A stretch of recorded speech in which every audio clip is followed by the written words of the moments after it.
Welcome here for another session with Ski. Does everybody know Ski? I need to do an introduction of who Ski is. I don't think so. I don't think so. I always enjoy listening to him because he's technical, but he's common sense. So he's going to give you another introduction here into Windows services for Linux. So Ski, take it away. Okay, so if you may have known me for 5 or 6 years ago, I was not a fan of Microsoft at all. In fact, I was an anti-fan of Microsoft. Last 5 or 6 years, Microsoft has basically done a 180. And they have done some really, really cool technologies. This one is one of the best ones I've seen. How many people have ever heard of Windows Services for Linux? How many people actually use it on a daily basis? Aha! You've heard of it, you haven't used it. I'm going to tell you, you got to start using it. It is literally a really, really slick technology. By the time I get through with this, you should be able to say, hey, yes, I want to use it. Okay. So we're going to talk about what it is, what it does for you, how to install it and configure it, and then some of the tricks you can do with it. And that's the funnest part. So Windows Services for Linux came out on Windows 10, build 1607 and later. So if you have a reasonably modern version of Windows, you'll have it. And Server 2019 has it built in. All right. Every build has absolutely major changes from one build to the next. It's on a very rapid development cycle now. It supports 4 major versions of Linux. It does not support the Red Hat stuff yet. I think you can actually pay for that if you want it, but most people don't do that. It is not a full version of Linux. It's not like VMware or Hyper-V where you're actually emulating the entire hardware stack. So it's not a full version of Linux. You got to understand that. It has very limited support for GUI programs. This is designed for people doing scripting or needing to get into an Amazon instance or something like that. So it's not designed to do a lot of GUI stuff. It is designed to interact really well with your existing Microsoft instance that you're running it on. The way it works, this is your NT kernel, base of all your Windows stuff, all your Windows Server stuff. This is the thing that connects what you type to the actual hardware underneath it, right? So when you do a dir in PowerShell or inside Command Shell, it calls this command in the Windows NT kernel, NT query directory file. It's actually calling that. That actually goes out, figures out what's in your directory, okay? Windows Services for Linux, you type in ls, it goes in. There's a little square here called what they call a Pico process that says, ooh, you're doing something I don't understand because I'm in the Windows world, so I'm going to kick you over to a special, what they call a driver, that emulates Linux. It has the entire Linux system calls. All the Linux system calls for the Linux kernel are buried inside this driver. Some of them, like ls, it just passes right on through. Other ones like pipe, and there's some other ones, it completely emulates because NT doesn't have the concept of a Linux pipe. Now think about that. I'm taking something that is 2 totally, completely separate worlds and crushing them together and actually making it work. It's absolute magic. It's just amazing how they managed to make this thing work. So why would you want to use it? You work in a heterogeneous environment. You have to deal with all kinds of different services and things, right? You need access to SSH, SFTP, or SCP. Windows PowerShell finally is starting to get some access for that, but it's still not quite as nice as running a true Linux client, right? You need access to tools, apps, or language modules that are only on Linux. You're doing some Python development or some sort of development, and the module you want is only on Linux. Oh, crap, I can't run it on Windows, right? Here, I've got it. You want to use Linux and Windows tools on the exact same files. So I'm doing something in PowerShell. It's interacting with AD or with my VMware cluster, which it does really, really well. Pull the data out. I then pipe it into some Linux commands to munge it so I can use it. So I'm using Linux and PowerShell commands on the same set of data. I have to do development on Linux, right? I might need access to AWS machines. It's a lot easier to do if I have an AWS Linux client or a black box that somebody gave me. It's a lot easier to use Linux to connect to it than it is to use PowerShell. PowerShell is really good. The last thing is, if you're doing anything that is file-based, you have a log file that's got 1 million lines in it. If you try to process that in PowerShell, you can go out and get several cups of coffee, not just one. If you process it in Linux, you'll be done in seconds. And I'm going to show you an example of that. PowerShell is object-based. It is not file-based. So anything it does on files, it has to convert it into an object, play with it, convert it back. It just takes forever to do it. Linux is file-based. So anything that is text file-based, Linux will be 100, 1,000 times faster. Okay, so to install it, you just enter that.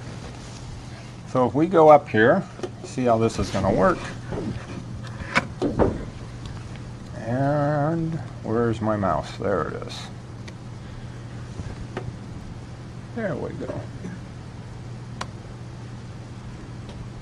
This is a bog standard install of Windows 10.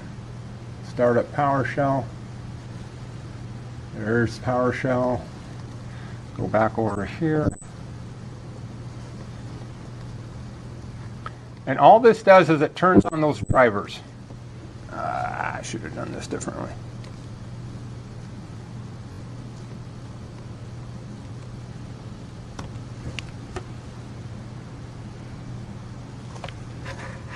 I lose track of my mouse. There it is.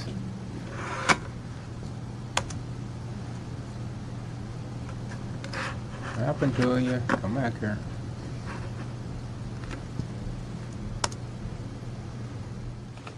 Sorry. You have to be a,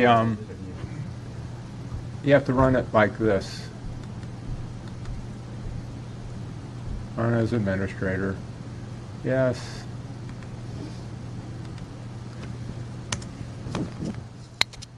And it's going to say, do you want to reboot? Right? Come on. Eventually it'll come back and say, I want to reboot. There we go.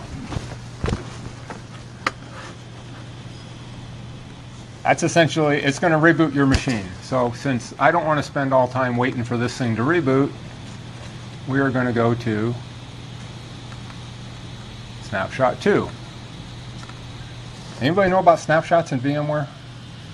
They're heavenly. So basically for this talk, I would do the work, I take a snapshot, do the work, take a snapshot. So I can show you what's going on, but we don't have to wait for it all to happen. So if we go to snapshot 2, so snapshot 2 should be right after I installed it.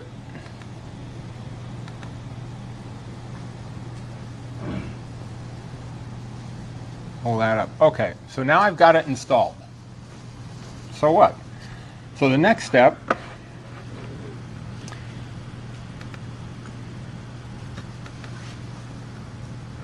is we get to install Linux. So if I go down here,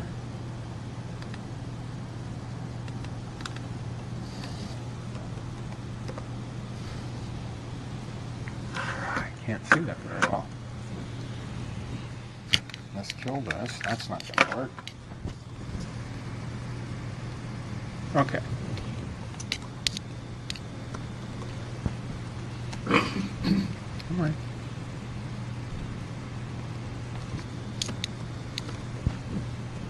Microsoft Store.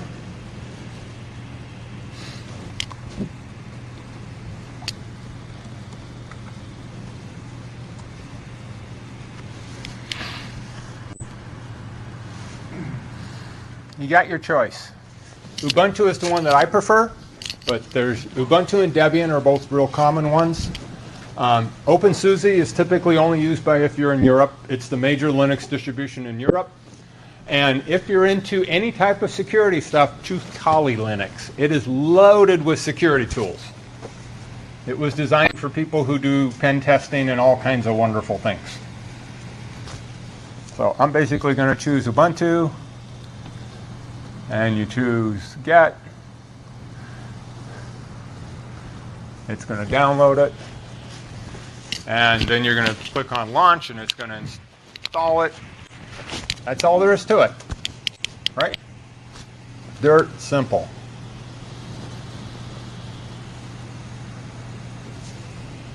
And it's free.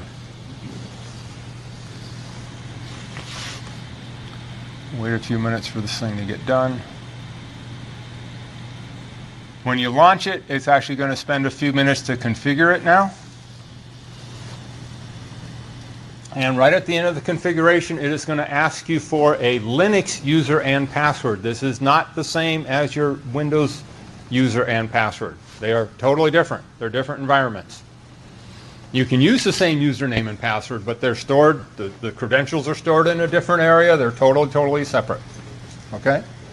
So I always make them separate, so remind me that I'm talking about two different things here.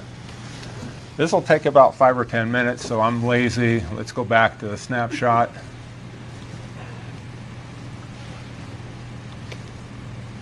Oops, snapshot. We're going to go there.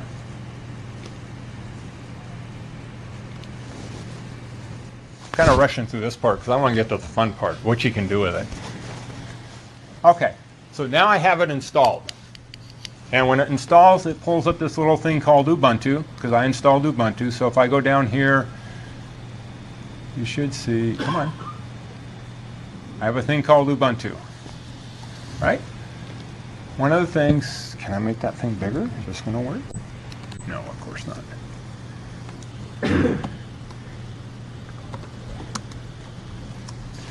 This is kind of hard to read. This is basically saying my kernel is Microsoft. I'm running on the NT kernel. I'm not running the Linux kernel. I'm not running the thing that Linus wrote. I'm not running Unix. I'm basically running the NT kernel with a layer on top of it that emulates the things you use in Unix, like all the tools and stuff. Okay? So, but the thing is I can install things. So I can go like, one of the first things we do is, let's go update the thing.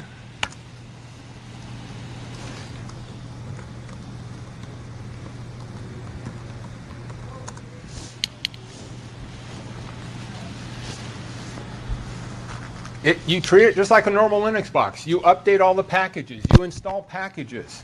Everything that you can do on your regular Linux box, you can almost do here. Only when you're talking about playing deep in the kernel do things start to get weird. But for normal use, every single thing you would normally do in your Linux box, updating packages, installing packages, deleting packages, works exactly the same. No difference. All right, covered that stuff. Sorry, what package did you just install? I didn't do anything. I just said, let's go off and grab all the packages that are up there. Oh, okay. Then the next thing would be, and this is in the presentation, would be now that I've gotten the package repositories updated. I've lost my mouse again. Where are you? There you are.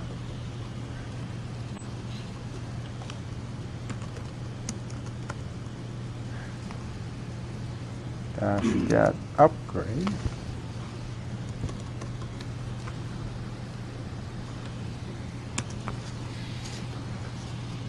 Those are all the packages that need to be upgraded. So the version in the store is a little bit behind.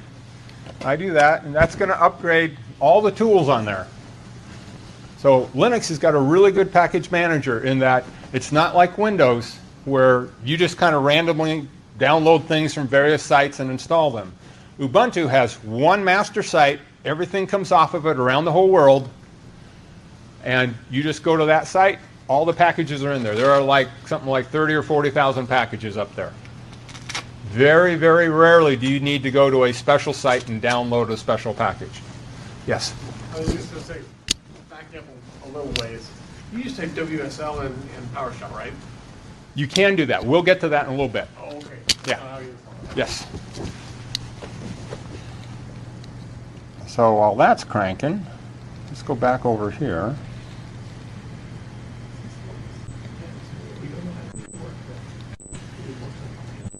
In fact, that's what's up next.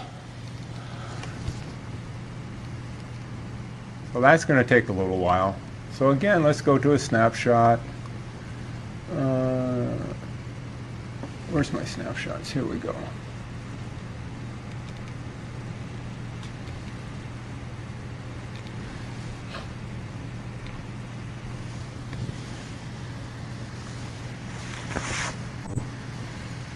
Okay. So one of the first things you want to do is you can just do this. I can just go to a PowerShell thing and type in WSL. Now I'm on Linux, but I can't read that. You know, the only downside I have is the colors are really, really poor. The color choices that Microsoft made. I'm sure you guys can't really hardly read that either. So there's a couple of configuration things that I like to do. And they are, oh, this way, there we go. Oh, let's back up a little bit here. Slide.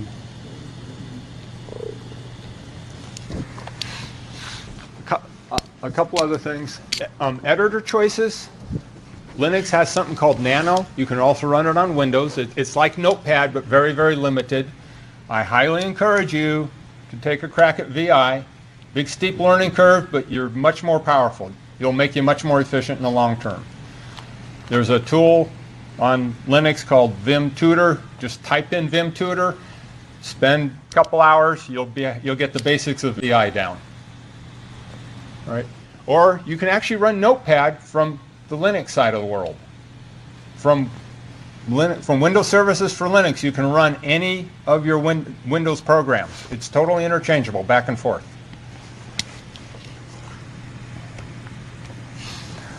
So a couple of things is we're going to want to make this thing so it's actually usable. So the first thing I do is, if I'm a VI guy, I want to set my background to dark so I can see what I'm editing. I want to do this. This actually makes it so the files will show up better.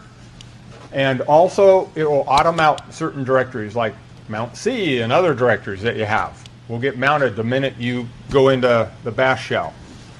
The other thing I want to do is this big mess will set the colors correctly inside of my Linux shell so I can actually see what's going on. You don't have to understand what it do, you just copy it into the bash RC file. So if we go ahead and do that, actually let's just do it like this. Hang on just a moment here.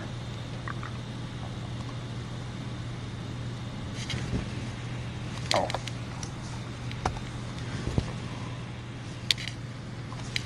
I've lost it again. There it is.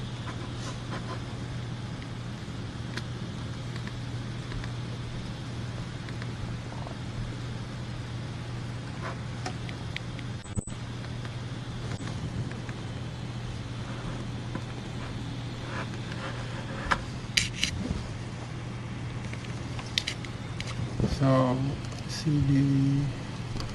Oh.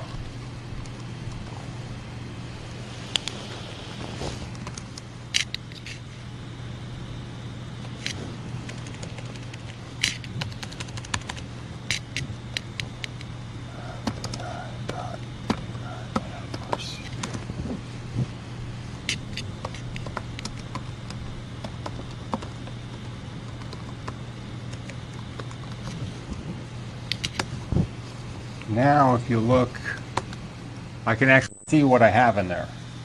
I mean, the highlighting colors are much, much better. So basically, we're not going to do anything about that. The only other thing I do on setup is I always set my SSH keys. So there's a tool called SSH-keygen. This is to where you log into other machines. You have to have your own SSH key so that it doesn't, so it stops the man-in-the-middle attacks. You just sit there and hit return a bunch of times, that's done. So in the presentation, you set your bash RC file, set your SSH keys, you set the WSL config file. Once you get all that set, then you get something that is really nice to work with. And pull that back over here. Yeah. And then the rest of it we can, okay. So I'm going to switch to a different one.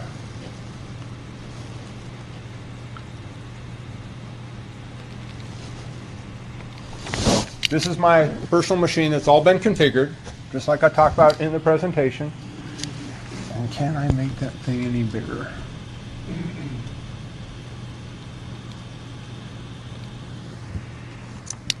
So the first thing is, this is a standard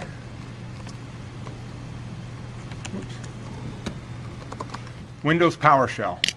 C-L-E-A-R. Okay, that is Windows PowerShell. What I will do is I'll type in WSL. Now I'm in Bash. Exit. Now I'm back in PowerShell. Okay, I can go back and forth between them. Next thing is, when I start up PowerShell, I am in my home directory, right? When I if I type in WSL, I am also in that same directory. If I type in CD, I will end up in my home directory inside of Linux. That home directory inside of Linux is basically in users, your user data, app data, local packages, canonical group limited. It's buried in there. You don't want to play with that. You don't want to use Windows to edit files inside your Linux home directory. That will generally trash your distribution and you get to start from scratch, which is kind of fun if you want to play with it. But you can do that if you really want to. So if I wanted to, I could come down here.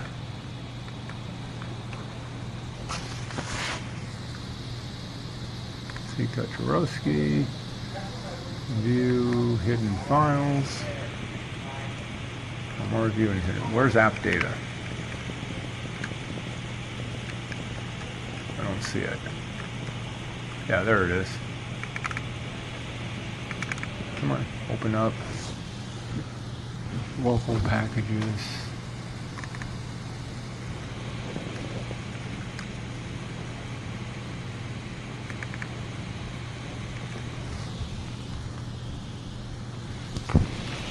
There it is.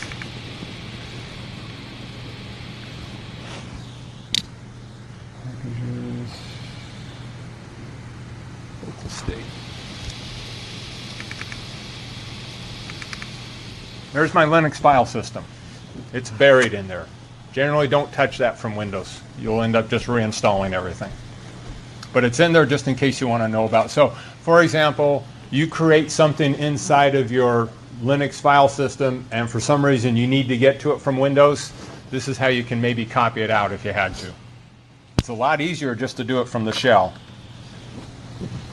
But in general, we don't play in there. Kill off that thing. We definitely don't need that. Yes.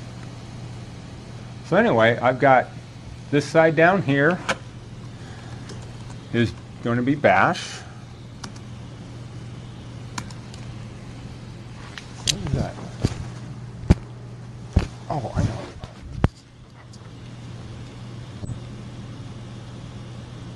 Okay. There we go. Now some of the cool things you can do is, let's suppose I have a big file, which I do. I have 2 days of DHCP logs. It's about 1.5 million lines. So the first thing is I want to do is I want to count the lines in that file. Whoops.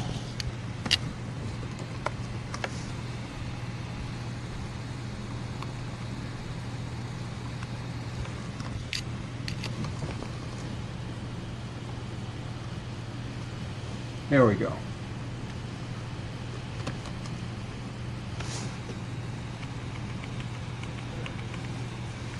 This is the command that I would use to do it in Windows.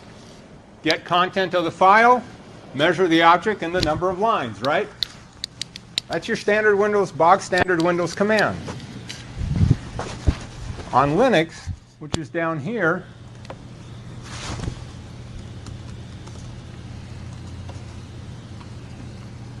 this is the command. It's called WC and then the name of the file. Same exact file. If I run that one, I'm still waiting for Windows to figure out what's going on, right? And I actually put a time on this. In Linux, it took me 0.173 seconds. Windows is still trying to go through that same file. And it's going to think a little bit. Eventually, it'll come back and say, yes, I did it. They come out with the same number, right? Okay, Windows took 22 seconds, right? Now again, PowerShell is really, really good for interacting with object-based things like VMware and Exchange and Azure. But for file-based stuff, it is not good. It was not designed for that. Now with Windows Services for Linux, you can have a tool that does that. So this is a standard file. I needed to find out how many of a certain type of, how many iPhones were there. So we were trying to figure out how many iPhones were connecting to our network. People using personal iPhones on our BYOD network. I got the logs. I needed to go do this. So again, here's another problem. If I go up here to do that nice little query, you end up with that mess on the Windows side for PowerShell. This mess basically says, I'm going to get my contents of my log. I'm going to go look at the DHCP ACPEnw. I'm going to go select my iPhones. I then have to pick out their MAC addresses, which happens to be really hard to do in PowerShell. So I got a bunch of crap to do that. I'm going to sort them. I only want unique ones. I don't want all of them in duplicates. I'm going to then count the output. Okay, so we'll get that thing started because it's going to take a while. I go down here. That's the exact same command inside. It does exactly the same thing, but now I'm doing it inside Linux. Windows Services for Linux. I look at my log. I look for my iPhones. I pull out the two fields I want. I sort, unique, and I count.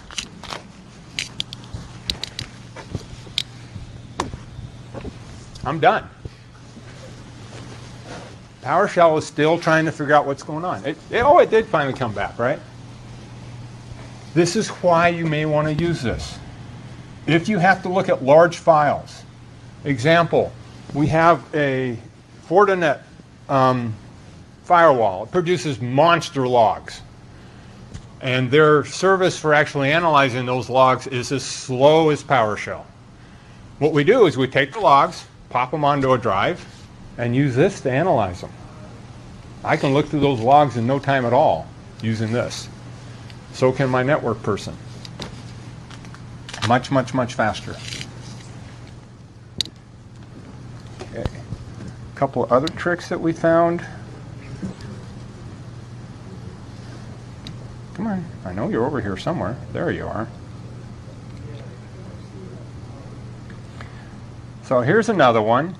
I'm sure everybody has run into this at one time. Let me see here. View notes. If I'm back over here and I'm on my desktop, I'm going to create a new file.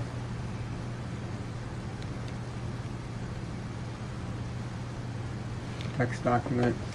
We'll call it text or something. Who cares?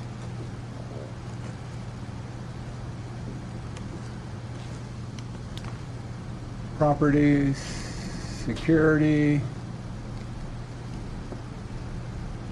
advanced, remove all inherited permissions. Yes. I now basically have created a file I have no control over. I don't have rights to do anything to it. I can't delete it. I can't modify it. I can't do anything to it. And if I try to sit there, if I did this right,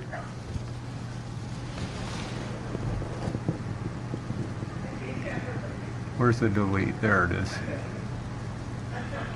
Try again. Okay. I don't know about you, but occasionally we end up with files and directories like this on our servers, and we're like, okay, what can I do? I can't do anything about it. I either have to go into, especially one file isn't too bad because you can take ownership, right? But if you have a whole directory full of these stupid things, you can't. Aha. If I go back into my Linux side here, there's that file.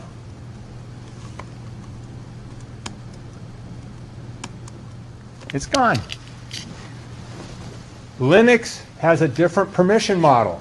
When you're on Linux, you are God, you are root. I can blow away System 32 and it'll say, yep, let's go for it. Okay? You got to be a little bit careful. So Windows will sit there and say, are you sure? Linux will sit there and say, sure, let's do it. If you're nervous, I would recommend you do this rm-i. That will emulate what Windows does. Are you sure you want to do this? It'll ask you for every single thing you do. So it's just a nice little security blanket or something to make sure you don't accidentally blow something away.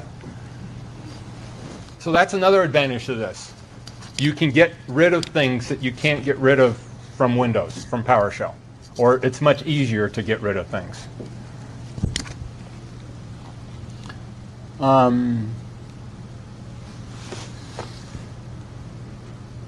Okay, so you notice when I'm down here,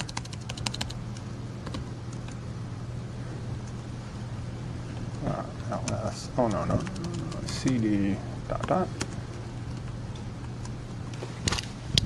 These are all considered hidden files, these ntuser.dat things, because Linux doesn't, it just treats them like a file, but Windows actually hides them from you. They're hidden files. One thing that we do a lot is we will search for files that in Windows it's not case sensitive, right? Let's suppose I wanted to search for files that I care about case. That's hard to do in PowerShell. You actually do dash case insensitive thing, all this other stuff. In Linux, everything is case sensitive, so it becomes really easy to do that. You can just sit there and type in ls or whatever, and bingo, you get exactly what you're looking for. So that's another place where we'll end up using this. My Windows admin has found that grep on here, like I showed you before, is so much easier to use than select string. He just routinely will run something in Azure and then pipe it. So that's the other thing, is I can do this trick. If I'm up here, and this is going to be a little bit slow, but let's suppose for some reason I had a command, and we're going to use this command, but that's not the greatest example. Let's suppose I had a command, instead of that, I was pulling things out of Active Directory.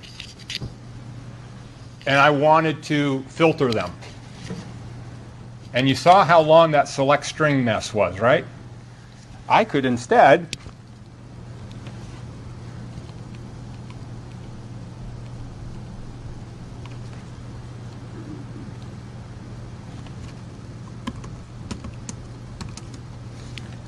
then I can use, whoops,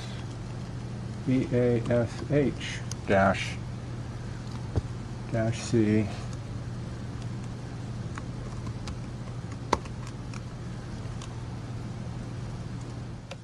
So what I'm doing is I'm actually running the get content command. I'm piping it to Linux. So now I can run all my standard Linux grep commands mixed in with my Windows commands. So I can sit there and say, hey, pull this stuff from Active Directory, then pipe it directly into a bash shell, use the advantage stuff there, use the very fast grep and stuff like that there. Oh, that's not going to work, is it? I forgot a command there. Let's try that again. Oh boy, it's really hung. Well, we'll go down here and do it.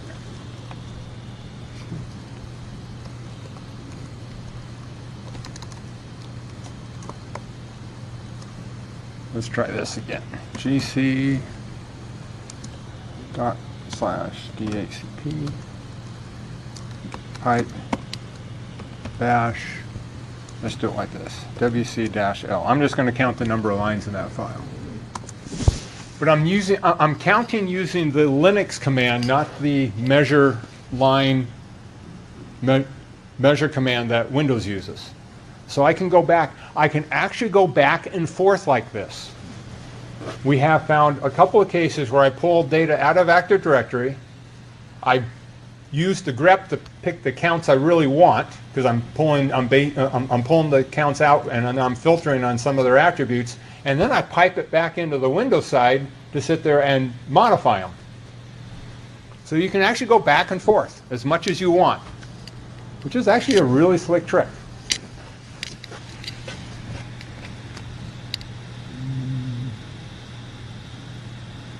We did that, we did that, we did that.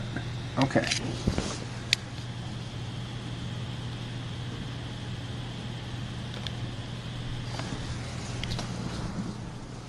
That thing gonna come back wc-l, no such directory. Oh. Why is that not working?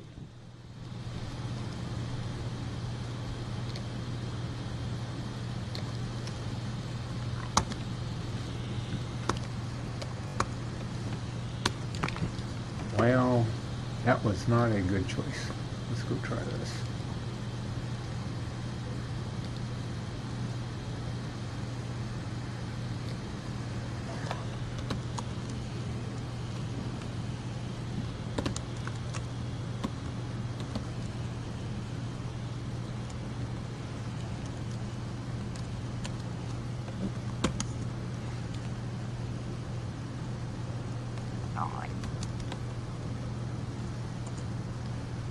There, it worked. Basically, I just counted how many files and folders were in my directory, right? I just did an ls, I piped it over there. So that's something that we find that we use pretty much daily right now. He does it, my Windows admin does a lot, and I tend to do it a lot. Anytime I have to interact with my vCenter or we interact with Azure, we can pull the data out, manipulate it very quickly, and then either stuff it back in or make changes that we have to make.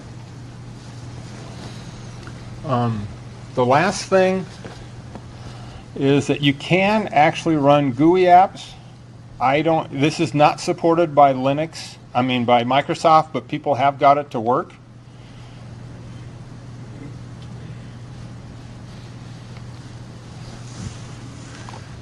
So I could type apt-get install Firefox. Export display, you have to have a X server on the Windows side, so you have to download a little bit of software on the Windows side. Then you can sit there and make things appear. Why you'd want to do this, I'm not too sure, but you could. One thing I did miss is this, mostly because I never use it. But okay, so I'm going to go back to Windows Services for Linux. And I've got a file called out.txt notepad, T-E-P-A-D.exe out.txt. Right. Oh, come on.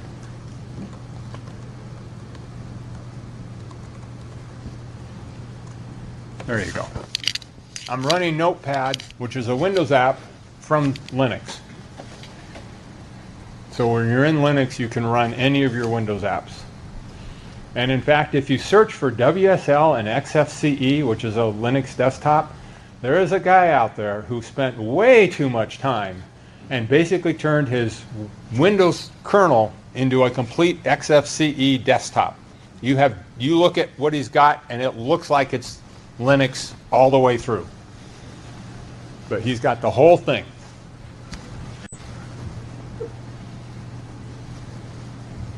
Are there any questions? Yeah. The config code for the initialization, do you have that available somewhere? The config code for the bash, RC, and everything? Yeah. This presentation is up on the schedule thing. Okay, I didn't. So if you go there and if you log into schedule, you'll see my presentation up there. Everything is in there. Okay. Yeah. I know this is not what you might be useful as a shell, but I find that then by making my background black, number one is I know that, okay, this one's already been pre-configured for bash and everything. So I can go back and forth. I know everything's all set up. If it's blue, I know it's a standard PowerShell, and I haven't done Windows services for Linux. That gives me some feedback. And then also by doing it that way, I've got all this stuff. I can see what's going on and how it's happening. Let's kill off this guy. And I can switch back and forth in between them. EXIT. I can type, yeah. So I can go back and forth between Bash and PowerShell. So now I'm using the best tool for the purpose. If I'm dealing with files, I switch into Bash. If I'm dealing with objects, or if I have to go control my vCenter or talk to Azure, I'm in PowerShell. And I can just go back and forth. You can write scripts. You have your PowerShell script. You're cranking through it. You've pulled in your stuff from Azure. Oops, I got something I want to do, and oh, Linux is the best tool to do that. Great, I'd flip over to it. Yeah? This swivel lost you when you walked out here. Oh. Hello. You going to see me again? There you go. So we have found this really, really useful in our work environment. We also tend to put our code into Git, and we can install Git now on the Linux side, which is easier, much easier to run Git on Linux than it is on PowerShell. So we'll do all our editing in PowerShell scripts, flip over to Bash, upload the stuff to Git. All right? It's just, to me, Microsoft has done an incredible job of making this magic work, because you're talking two totally separate domains that have never interacted before, and it is almost totally transparent. Any other questions about it?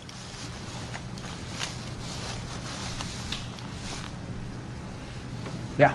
Install Ubuntu and Kali on the same. Yeah, so you can have multiple distributions in at the same time. This is something they just did in their most recent update. You can have all four of those distributions running at once, and then you can switch between them. Remember, each one of them inside that app data directory had a whole separate directory in there. So there's Canonical, there's one for, yeah, so you can play with them all. And think about it, rather than having to start up, you may not have access to VMware or KVM or anything. This is a great way to get started on Kali Linux and start playing with the security stuff if you're into security networking and pen testing. I mean, literally, it is 5 minutes. You've got Kali Linux on your box. Well, maybe a little bit, maybe 10 minutes. You have it on your box with all those wonderful tools, ZenMap, Snort. All that good stuff is there for you to play with and start working with. You don't have to fire up a whole Linux instance. You don't have to know how to do all that. You can do it all on your Windows box now. Microsoft has decided that they are going to play nice with the rest of the world, and they are really actually playing nice with the rest of the world. And it's not just this, it's Docker, it's everything in the culture right now. I got a lot of friends at Microsoft, and it's you will not believe the difference in the last 5 years. That new CEO has literally changed the entire direction of that company. So I have become a Microsoft fan, which I would have never said 5 years ago. I mean, this is wonderful. I mean, I use it daily. It enables me to get my job done a lot faster and enables me to use the tools that are most appropriate for what I'm attempting to do. And you don't have to know all of them. If you can figure out grep, that's probably the biggest tool that we use. That's the one that will save you the most time, especially when you're looking through a large log file and things like that. and you need to pull out certain chunks of data. It's just so much easier. Any other questions? Okay, any questions in general, since I'm standing up here and we still got a little bit more time. That went a lot faster than what I thought. I skipped over some portions. Anybody has anything that is a pain point for them right now? Is anybody still awake? So could you go over the syntax of starting in PowerShell and then calling bash Uh-huh. and then calling, so you would just simply go into bash and then you would just type the bash command right after that. Could you just do a quick example? Let me see if I can't make this thing bigger. Hang on. You can see it. Isn't there a way to make this thing? Hang on a moment. Let me do this. Pull this thing over here. Size. Oh.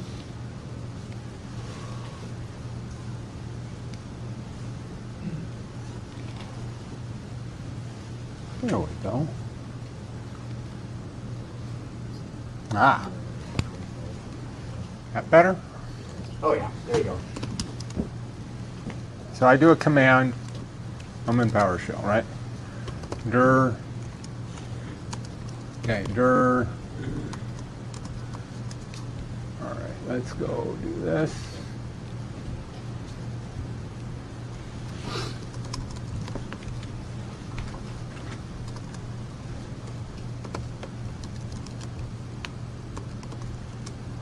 Okay, dir pipe bash dash c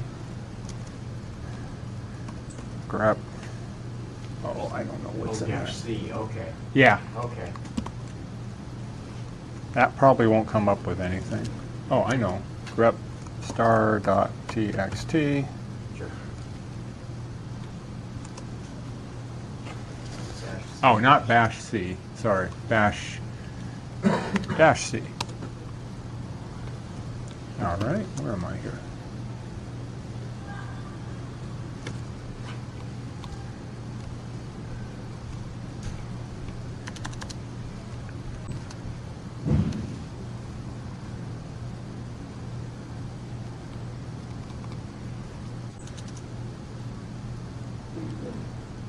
There we go.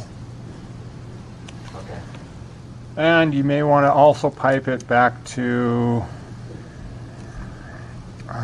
what is, hang on here.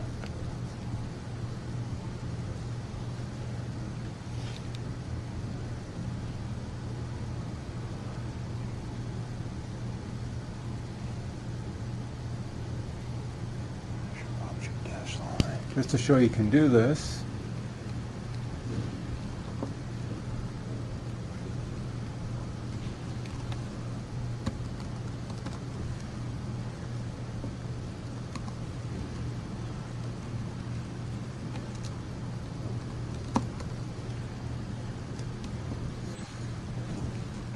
So that shows that I can go from Windows PowerShell into Bash, back out to Windows PowerShell. Okay. It's magic. It just plain works. I have found very few instances where I can't flip back and forth between them to use the best tool for the purpose. Yeah. Actually, how would you switch between distros if you had multiple distros on? Oh, so when you start up the distro,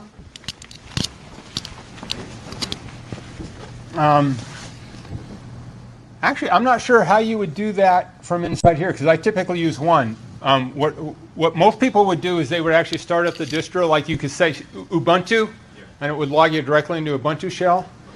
I have never tried that. I'm betting in the WSL config file you could probably say like bash or bash 1 or bash 2 and have it start up the different distros. But I'll have to test that. That's a good question. You've given me my homework for today. I love that one. Yeah. I typically just use the one distro all the time because I'm not into security so much. But that's a great question.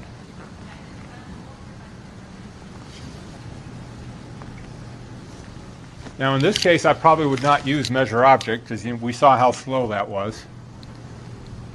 The other problem with Windows is it tends to produce things in multiple lines, which is then hard to pipe into another command. Remember, if I did this like this,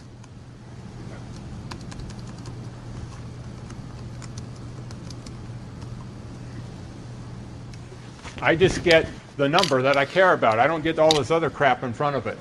So then I can pipe that number into another command and do something with it, right? So Windows piping is not quite as nice if you want to string a whole bunch of things together. In the Linux piping, it was designed to take every little program is designed to like produce output that the next program can read. In Windows piping, it's designed to produce an object that the next program is supposed to munge that object somehow. So it's a little bit more difficult to do, but you can do it. We typically, again, will just run something, pipe it into here, do grep something to pull out what we want. Occasionally, we'll move it back into Windows if I'm going to be doing an update to Azure or something, but that's pretty rare. Oh, the other thing that Windows does do good is they have a really nice command line thing to produce CSVs. So that's something that we'll pipe back into Windows to do the to create a CSV file, because that's really easy to do. I don't have in Linux I write a Python script or something, but Windows they actually have that built right into the shell. Bash does not have that built into the shell. So if you have to create a CSV, boom, boom, collect the data. Great. Let's now go pipe it back into Windows, and there's a PowerShell command that will say format output as CSV, and off you go, right? So that's an advantage to PowerShell. You can basically use the best tool for what you need to do.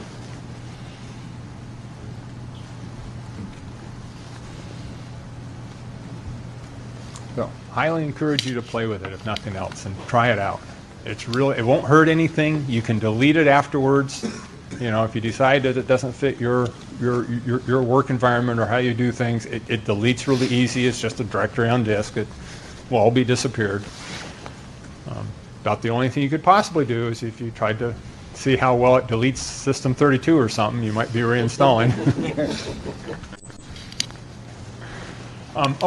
The other thing is we do like it for this. So if I do this, oops, let's put this at the top.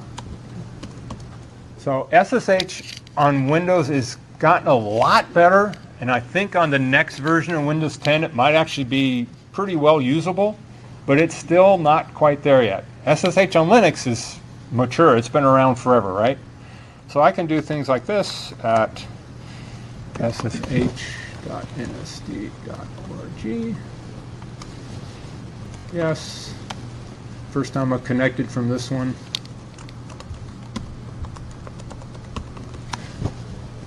So I'm sitting on my box at work up in North Shore right now, right? So things when you have to interact with other Unix machines, or for example, if you're interacting with a router that has an SSH login. This is much nicer than sitting in Windows or even using PuTTY sometimes. If you're an expert on PuTTY, that's great. If you work with Amazon, for example, PuTTY requires you to munge the Amazon key into something they understand. That's a problematic process. Why bother doing that? Install this. Just log into Amazon, right? You just go SSH dash the Amazon key, off you go. Much, much easier than trying to munge keys into the PuTTY format and deal with it. Another advantage, so if I exit out of there, bash. Oh, come on. They're okay. I'm in pwd, clear. Boy, I'm just not here. There we go. You can see where I'm at, Mount C. If I do that, so I can get to all my mounted drives. I can get to my page file. I can get to everything. So the Mount C is my C drive, Mount D will be my D drive, and so on and so forth. So all my mounted drives on Windows are available on top of Linux.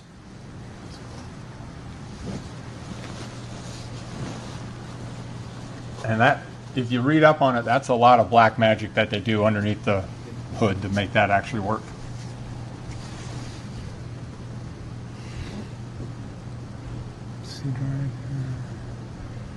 You notice it doesn't understand some of the Windows stuff. It doesn't understand Windows symbolic links. Linux has no clue what to do about that. Certain types of Windows permissions, Linux doesn't know what to do about that. So if I do like this, it just says, I have no clue what the permissions are on page files.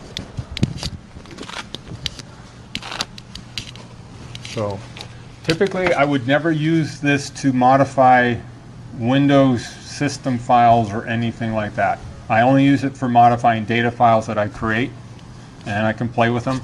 I feel much more comfortable with that. I'm doing that. CD.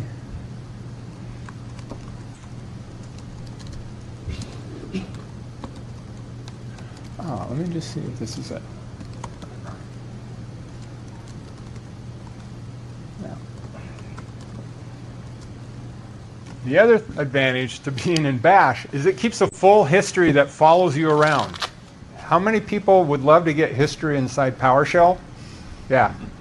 PowerShell doesn't do that, unless there are hacks you can do that make it look like it has a history, but it doesn't have history built into it.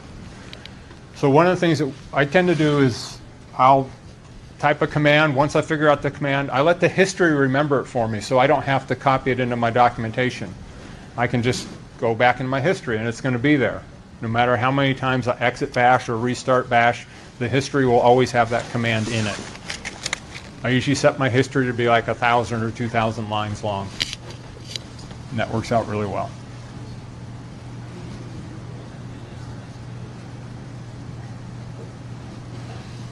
Any other pain points or questions? Okay. I appreciate everybody getting up this early. Thank you. Thank you.